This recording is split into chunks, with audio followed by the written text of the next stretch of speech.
Hi everyone, this is Sherry from the blog OurLifeHomeschooling.com, where I share homeschooling encouragement for everyday moms.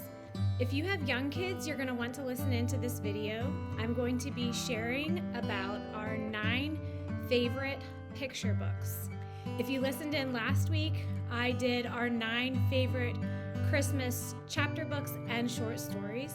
I will link that below so you can watch that video. At some point, I would love to do some of our favorite books that tell the true story of Christmas, the story of the Nativity. I feel like that's really important to read to younger kids because sometimes that can get missed for them in all the hubbub of Christmas and getting ready. They kind of miss that original story. So maybe that's one I'll look at doing in the future. If you're new to my channel, my name is Sherry.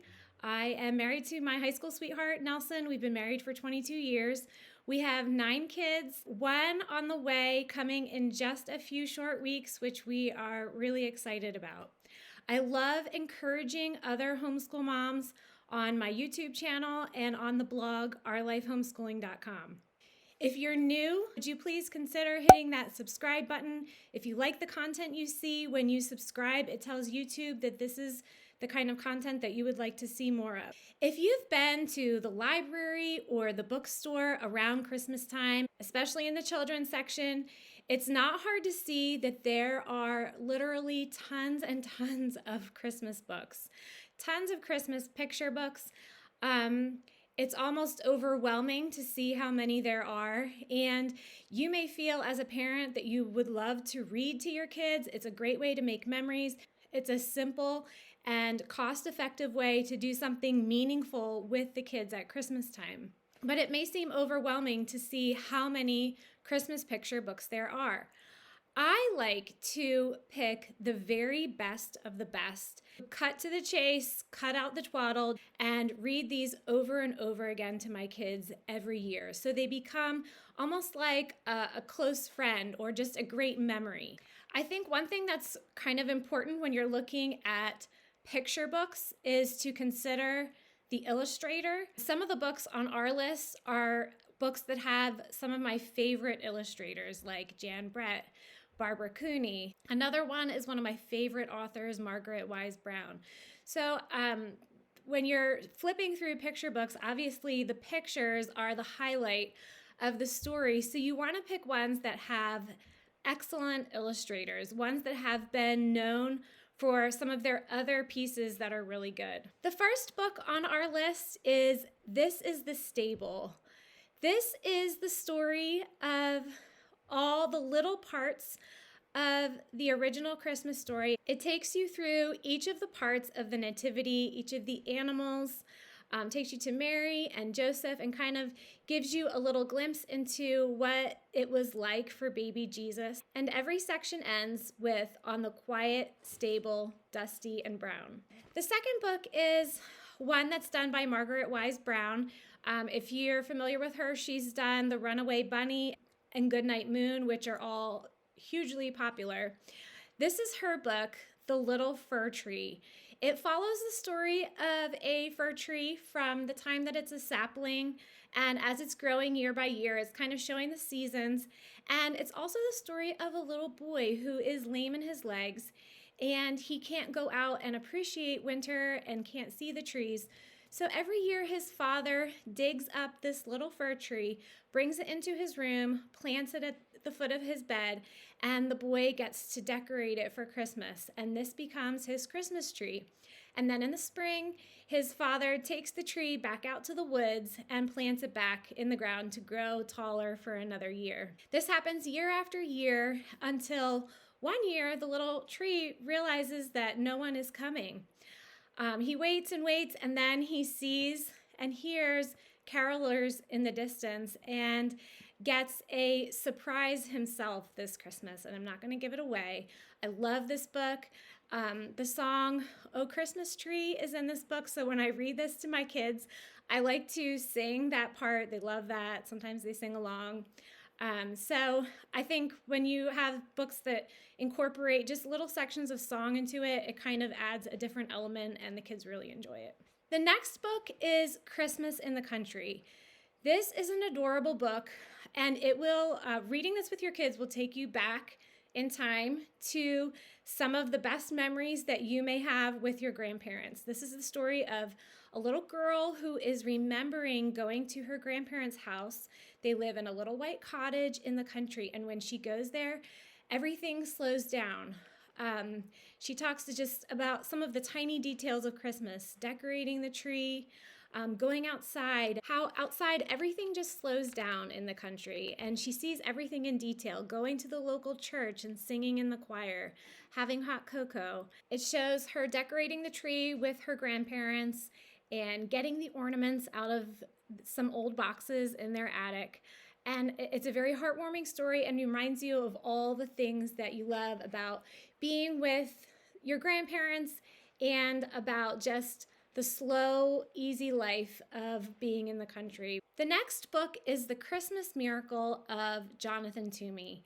This is a classic book. You absolutely should get this book and read it to your kids. It is the story of a grumpy Mr. Toomey. He's known in the valley as he's the best woodcutter in the valley, and he's known as just being kind of short and gloomy. They call him Mr. Gloomy because he's always so depressed and gruff. And one day, the widow McDowell and her son Thomas show up at his door. They have lost a nativity set that was carved and given to them. It got lost in a move, and she asks him if he would make her a new nativity set for Christmas. And on one condition, the catch is that she would like her son Thomas to be able to sit and watch him carve, to almost like an apprenticeship for him to be able to learn from him. Mr. Toomey reluctantly agrees, and Thomas comes and sits with him as he's working day after day. And as he's making each little figure of the nativity scene, Thomas questions his work, and he's curious and feels like the shepherds should have a certain look on their face, or Mary should be this way, or Jesus should be this way. And this irritates Mr. Toomey, but over time, his heart changes. The story shows that Mr. Toomey has a reason himself for his gloomy and depressed demeanor. In the end, his heart changes. It's just a really sweet story, an absolute must read to your kids. The next book is The Legend of the Candy Cane. This is also another classic. It goes through the story of this little town. A man shows up and buys this old abandoned building on the main street of town. And he goes in and he is working day after day, fixing it up. All the townspeople are watching. They're wondering what he is going to make in his store, what he's going to sell. And especially the children are wondering. And of course, all the children are hoping that it's a candy store. One day, a little girl shows up at his shop as he's still getting things ready to open it, and she offers to help him. So she is helping him unpack all the packages that are being delivered, and they're these huge glass jars. And she comes to realize that this is going to be a candy store. And more boxes come in, and they are full of candy. She helps him open the boxes and fill the jars with candy. And she finds candy canes that she sees. She's never seen candy canes before. And so she asks Mr. Sonneman, the storekeeper, about the story of the candy cane. He tells the story of the candy cane, the meaning of the red and the white stripes, the J shape. If you turn it the other way around, it looks like a shepherd's staff, and it goes through the story of Christ being born and of his sacrifice on the cross to save the world. When the girl hears this story, she decides that this is a story that must be told. So she and Mr. Sonneman go around delivering candy canes to all the neighbors, telling them about the opening of the shop and telling them the story of the candy cane. The next story is The Perfect Balsam Christmas Tree. This is by one of my favorite illustrators, Barbara Cooney. She has done other books like Miss Rumphius, The Oxcart Man. She's also done Rocks the Boxen. These are all well-loved. The story, The Year of the Perfect Christmas Tree, takes place in Appalachia. In this little town, one family is responsible for providing the Christmas tree in the local church every year. So this young girl and her father, they travel up the mountain and they search for the perfect tree. It's springtime. They find this tree way up on the high rocky crags, and they tie a ribbon around it. As the year goes on, her father is called off to the war. So she and her mother are left at home to care for their farm, and it's a lot of work. It's very difficult times for them. Money is short, and they're just kind of scraping by. Christmas comes around, and of course, Ruthie's wish is for her father to come home for Christmas. As it gets closer, it's the night before Christmas, and the town still has no Christmas tree. So the pastor of the church comes and reminds their family that this is their year to present the Christmas tree and asks, are they going to be able to do it? In the end, they do present the perfect Christmas tree, and they themselves are also surprised.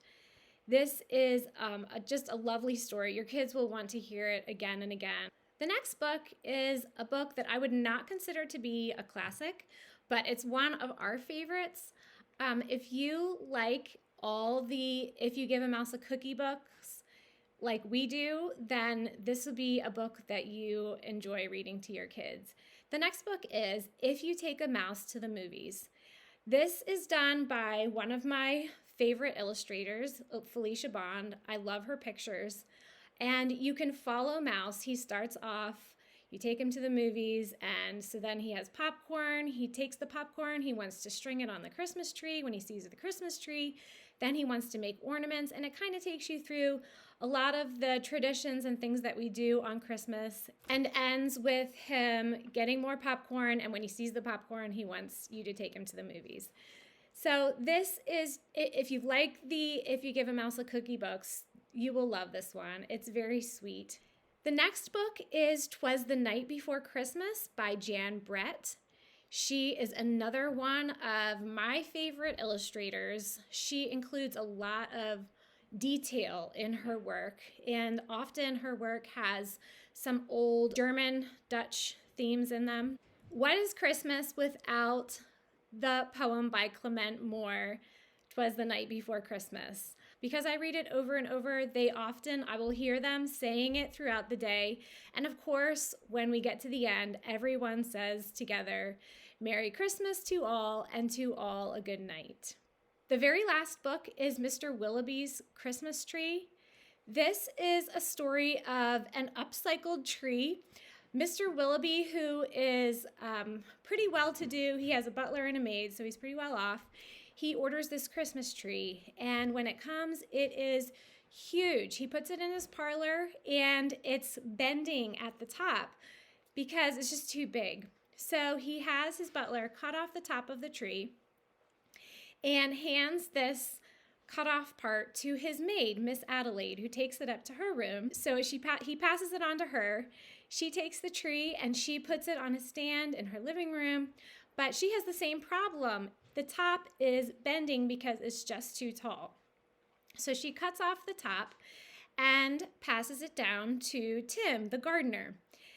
Anyhow, this tree keeps, everywhere it goes, it's just a little bit too tall and they have to cut off the top.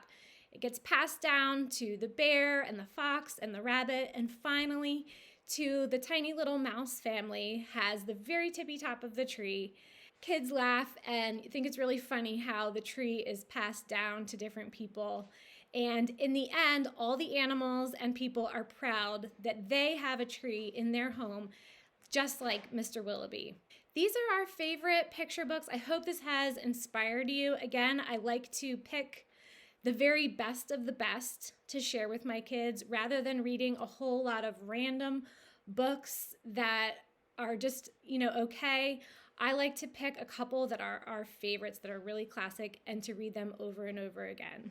Thanks for listening in. Have a great week.